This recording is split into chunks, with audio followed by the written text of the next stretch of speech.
Welcome students. Today we are going to discuss about different components of ER model. तो model तो हम लोग पिछले क्लास में पढ़े थे, hierarchical model, network model, ER model and relational model. ER model क्या है? ER model is the practical pictorial representation of our database management system. मतलब हम लोग जब डेटाबेस क्रिएट करते हैं तो उसके पहले एक ER मॉडल हम लोग पेपर वर्क कर लेते हैं, उसके हिसाब से हम लोग डेटाबेस बनाते हैं. ठीक है, तो ये जो ER मॉडल है वो पिक्टोरियल रिप्रेजेंटेशन है. तो ER मॉडल का मेन 3 पार्ट है, हम लोग जानते हैं. एक है एंटिटी, एक है एट्रीब्यूट, एक है relationship. Today we are going to discuss about this 3 parts of ER model. क्या क्या है, ठीक है.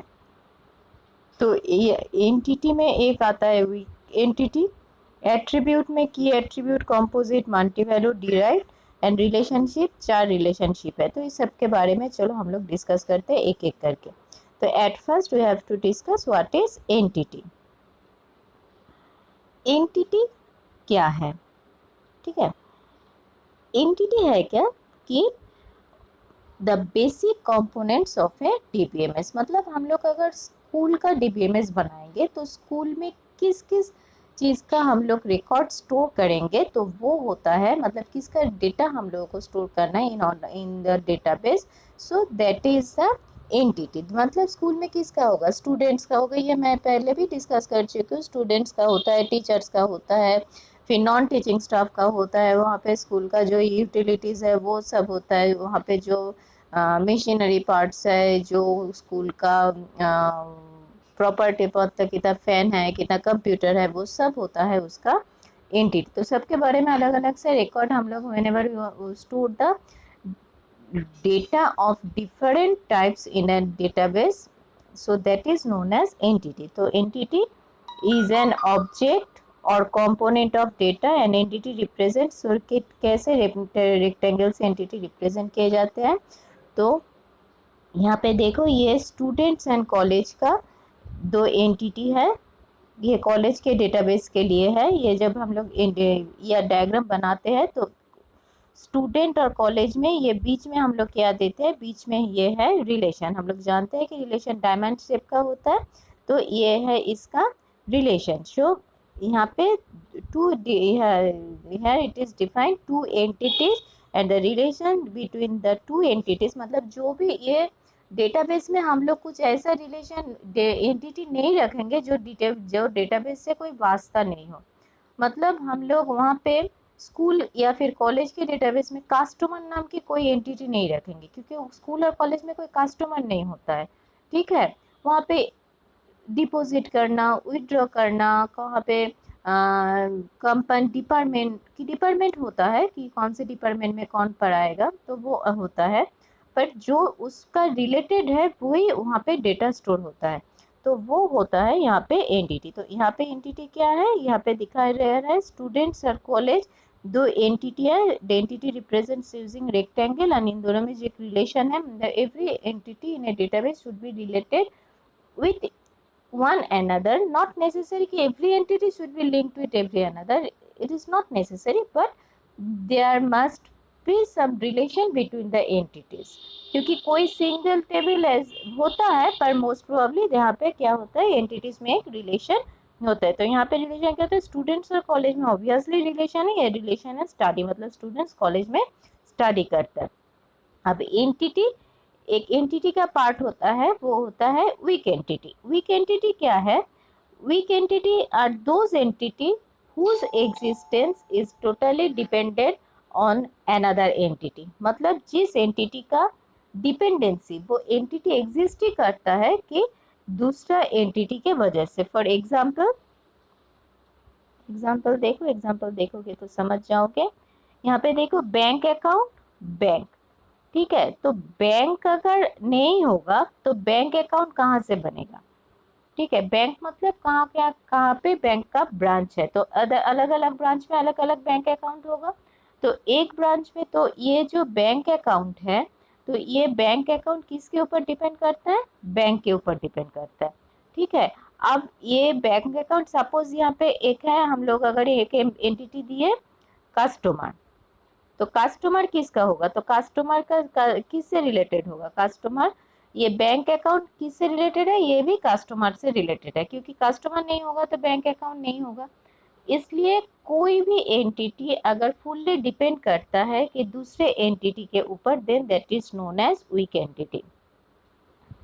ये देखो, an entity that can not be uniquely identified by its own attributes, मतलब वो खुद का एट्रीब्यूट से कुछ वास्ता नहीं है, उसका जो भी एट्रीब्यूट बनता है वो दूसरे टेबल के एग्जिस्टेंस की वजह से उसका एट्रीब्यूट आता है। तो दूसरा टेबल नहीं होगा तो वो टेबल भी चला जाएगा। पर हम लोग वो टेबल क्यों बनाते हैं, बनाते हैं एक बड़ा टेबल को छोटा करके बनाने के लिए हम लोग वो यूज करते हैं। ठीक है, ये देखो, a bank account can not be uniquely identified without knowing the bank to which the account belongs. तो किस बैंक में अकाउंट है वो ना जान के तो हम लोग बैंक का अकाउंट नहीं बना सकते, इसलिए बैंक अकाउंट है weak entity.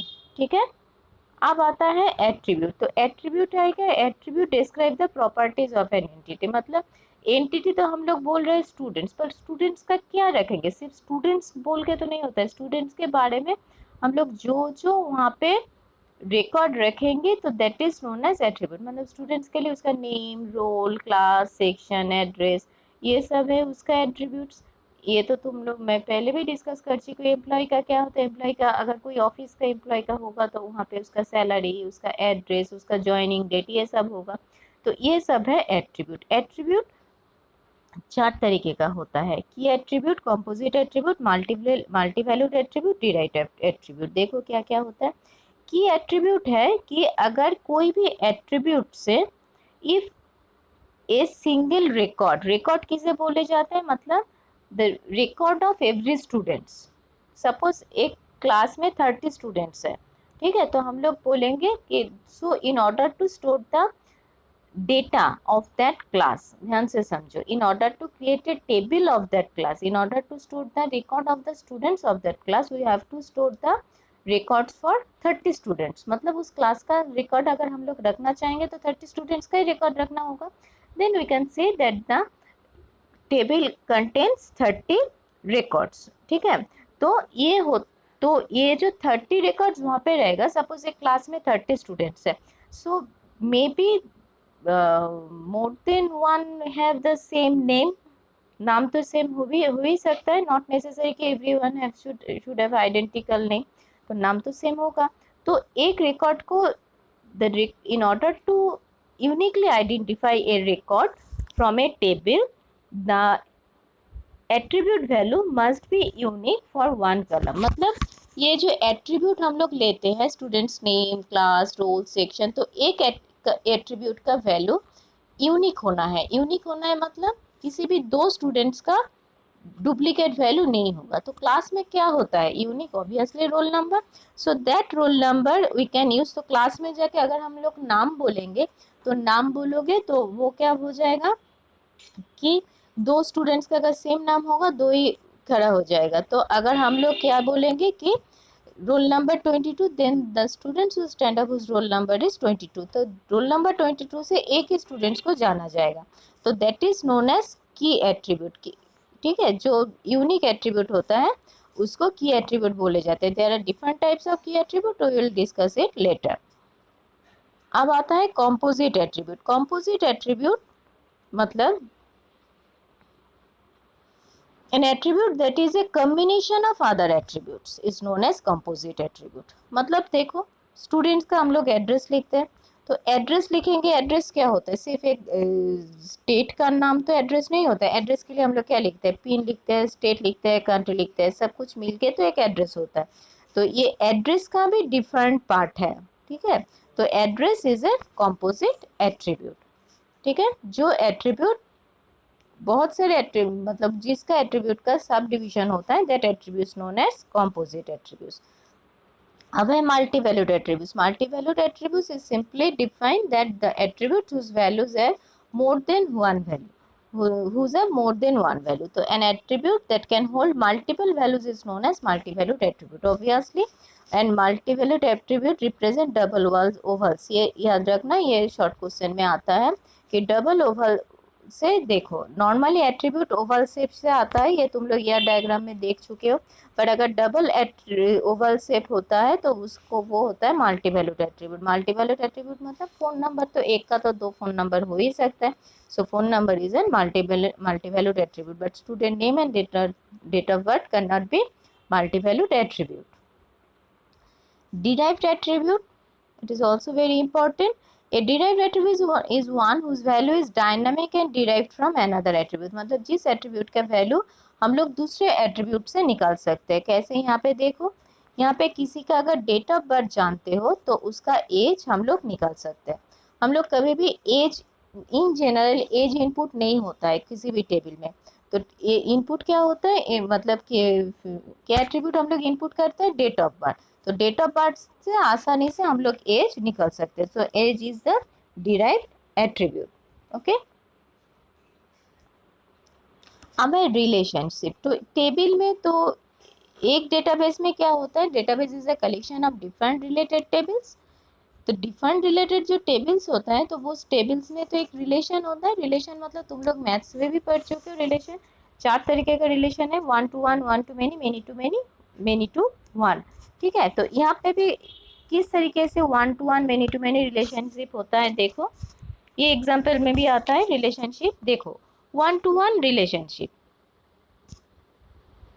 One to one relationship क्या होता है, when a single instance of an entity, मतलब एक एंटिटी का एक रिकॉर्ड से दूसरे एंटिटी का एक ही रिकॉर्ड रिलेटेड होगा, तो वो होता है वन टू वन एंटिटीज।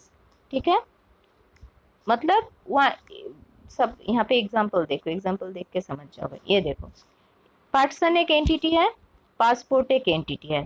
तो ये पर्सन और पासपोर्ट में एक तो रिलेशन है, मतलब every person may have passport, but not a single person can have two passport। ठीक है, यहाँ पे जो जो पर्सन है, नॉट नेसेसरी कि सब पर्सन का पासपोर्ट होना है, नॉट नेसेसरी, पर अगर पासपोर्ट होगा तो एक ही पर्सन का एक पासपोर्ट होगा। ठीक है, तो इसलिए ये वन टू वन रिलेशनशिप, मतलब एक पर्सन का एक ही पासपोर्ट होगा। ठीक है, सपोज अगर हम लोग बोलेंगे स्टूडेंट्स कॉलेज, तो स्टूडेंट्स एंड कॉलेज भी वन टू वन, एक स्टूडेंट्स तो एक ही कॉलेज में पढ़ेगा। अगर students and school college name अगर रिलेशन होता है तो वो भी तो एक प्रिंसिपल कॉलेज, वो भी वन टू वन, एक प्रिंसिपल एक ही कॉलेज का प्रिंसिपल होगा, तो वो होता है वन टू वन रिलेशनशिप। अब वन टू मेनी मैं एग्जांपल देके ही बोल देती हूँ, तुम लोग तो जानते हो वैसे वन टू मेनी क्या है। वन टू मेनी मतलब एक के साथ बहुत सारा रिलेशन, दूसरे टेबल का more than one record are related, then that is one to one. मतलब कस्टमर, तो एक कस्टमर सपोज ऑर्डर ले रहा है, नॉट नेसेसरी कि एक ही ऑर्डर लेगा एक ही दुकान से, मोर देन वन ऑर्डर हो सकता है, तो ये होता है वन टू मेनी रिलेशनशिप। ठीक है, अगर तुम लोग बोलोगे कि टीचर स्टूडेंट्स, ये भी है वन टू मेनी रिलेशनशिप, एक टीचर बहुत सारे स्टूडेंट्स को पढ़ाते हैं।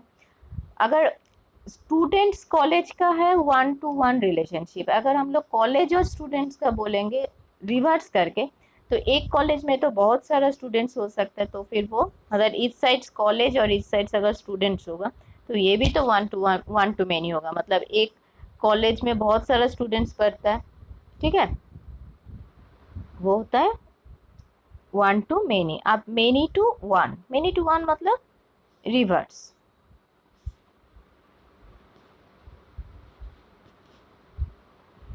Many students can study in a single college, देखो ध्यान से देखो, many students can study in a single college but students can not study in many college. ठीक है, तो यहाँ पे ये इस साइड्स में अगर होगा ये वन टू मेनी होगा। मतलब एक साइड मेनी टू वन में, एक साइड्स में अगर मेनी टू वन है तो दूसरे साइड्स में वन टू मेनी है। ठीक है, हम लोग अगर इधर में स्टूडेंट्स अगर उधर में देंगे तो एक साइड्स में मेनी टू वन है, तो उसका अगर रिवर्स बनाओगे तो वन टू मेनी होगा। अब है many to many relationship. Many to many relationship आएगा व्हेन मोर देन, दो टेबल में एक के साथ बहुत सारा लिंक होना, मतलब एक टेबल के एक रिकॉर्ड के साथ दूसरे टेबल का भी बहुत सारा रिकॉर्ड, और फिर दूसरे टेबल का भी बहुत सारा रिकॉर्ड के साथ इस टेबल का बहुत सारा रिकॉर्ड, वो होता है मेनी टू मेनी। तो यहाँ पे स्टूडेंट्स एंड प्रोजेक्ट, मतलब कौन सा स्टूडेंट्स कौन सा प्रोजेक्ट में काम कर रहा है। तो एक students can work more than one project, तो एक प्रोजेक्ट में बहुत सारा स्टूडेंट्स काम करेगा, इसलिए स्टूडेंट्स एंड प्रोजेक्ट है many to many relationship. Okay, so this is our the basic components of ER diagram and the different parts of, तो main there are three parts in ER diagram: entity, ये तुम लोग पिछले class में भी पढ़े थे, entity, attribute and relationship, and there are the different types of attributes, entity and relationship. Okay,